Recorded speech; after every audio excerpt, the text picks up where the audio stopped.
તો ભાઈ સવારમાં નાહી ધોઈને આપણે પહોંચી ગયા હતા 4x4ના ખોખામાં, આપણે કેમ કે શૂટ કરવાનું હતું એટલે અહીંયા બધાને એક પગે ઊભા રાખીને પનિશમેન્ટ આપવામાં આવી હતી, જો કે યોગા કરાવતા હતા. પગવાળી પનિશમેન્ટ પૈતી એટલે હવે બધાને પતંગિયા બનાવ્યા હતા સરે. જોજો પકડીને બેસો, કોઈ ઉડી બુડી ન જાય.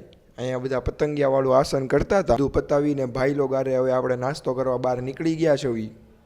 આપણા પુક્કી દવે વિવેકભાઈ ખાતા ખાતા ઋષિભાઈ તો નાના છોકરાની જેમ રમતે ચડ્યા હતા તો બનાવી દીધો સ્લાઇસનો.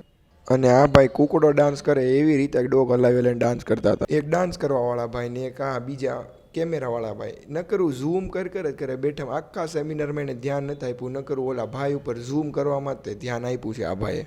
અને આ ભાઈ માટે તો સેમિનાર ક્યાં હોતા હે એની જેમ છે. ક્રિકેટ પગલું છે આ ભાઈ, અમારા ક્રિકેટ પગલું. સેમિનાર હાલતો હતો, પ્રિન્સિપાલ હતા, તોય કોઈનું કાંઈ જોવાનું જ નહીં ને ક્રિકેટ જ જોવાનું. અને બીજા જીવાણી ભાઈ, औरत बनने का शौक है इन्हें, औरत बनने का औरत बनने का शौक है, औरत बनने का शौक है.